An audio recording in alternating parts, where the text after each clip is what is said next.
சென்னையில புஷ்பா 2 படக்குழுவினர் வைல்ட்ஃபயர் என்ற சிறப்பு நிகழ்ச்சிக்கு ஏற்பாடு செஞ்சிருந்தாங்க. இந்த நிகழ்ச்சியில கிஸ் கிஸ் கிசிக்கு என்னும் பாடல் வெளியானுச்சு. சென்னையில் நடந்த இந்த பாடல் வெளியீட்டு விழால அல்லு அர்ஜுன், ராஷ்மிகா அண்ட் ஸ்ரீலீலா உள்ளிட்ட படக்குழுவினர் கலந்துக்கிட்டாங்க. இந்த நிகழ்ச்சியில ராஷ்மிகா பேசியிருக்காங்க. அதுல அவங்க என்ன சொன்னாங்கன்னா, ஹாய் நண்பா, நல்லா இருக்கீங்களா? பாடல்கள் எல்லாம் உங்களுக்கு பிடிச்சிருக்கா? உண்மையா சொல்றேன், என்னுடைய வாழ்க்கை புஷ்பாக்கு முன் புஷ்பாக்கு பின்னணி ஆயிடுச்சு. இப்போ எனக்கு மிஸ்ஸிங் ஃபீல் வந்துடுச்சு. என்னுடைய வாழ்க்கையே புஷ்பா திரைப்படத்துக்கு சமம்னு சொல்லுவேன். அல்லு அர்ஜுன் என்னுடைய வாழ்க்கையில ரொம்பவே முக்கியமான நபர்னு பேசியிருந்தாங்க.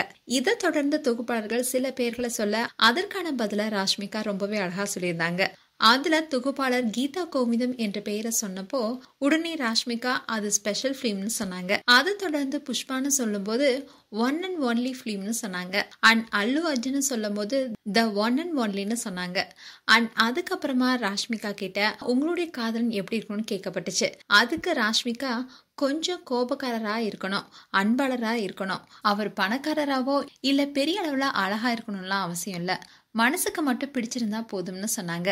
அண்ட் நீங்க யாரையாவது காதலிக்கிறீங்களா? உங்களுக்கு மாப்பிள்ளை திரைத்துறையில இருந்து வர வேணுமா இல்ல திரைத்துறையில இல்லாதவங்களா இருக்கணுமான்னு கேள்வி கேட்கப்பட்டுச்சு. இண்டஸ்ட்ரியா இல்ல வெளியில இருந்து வரணுமா அந்த மாப்பிள்ளை? இது எல்லாருக்கும் தெரியும் விஷயம் தான். இதுக்கு உடனே ராஷ்மிகா, இந்த கேள்விக்கு பதில் எல்லாருக்குமே தெரியுமேனு தெரிவிச்சாங்க. அண்ட் ராஷ்மிகா புஷ்பா 2 படம் வந்த உடனே அதற்கான பதில் உங்களுக்கு கிடைக்கும்னு பேசியிருந்தாங்க. இப்போ இந்த வீடியோ தான் வரலாயிட்டு வருது. ராஷ்மிகாவும் விஜய் தேவரகொண்டாவும் காதலிச்சு வருவதா தொடர்ந்து கிஸ்கிஸ்கப்பட்டு வந்துச்சு. 2 பேரும் டேட்டிங் செய்யறத வெளிப்படுத்தாதப்போ கூட பலமுறையும் கேமராவால சிக்கினாங்க. குறிப்பா 2 பேரும் தனித்தனியா போட்டோஸ் அண்ட் வீடியோஸ் எல்லாம் வெளியிடும் போது 2 பேரும் இருக்கிறது ஒரே இடம் தானே, அதை பார்த்த பலரும் கமெண்ட் பண்ணிட்டு வந்தாங்க.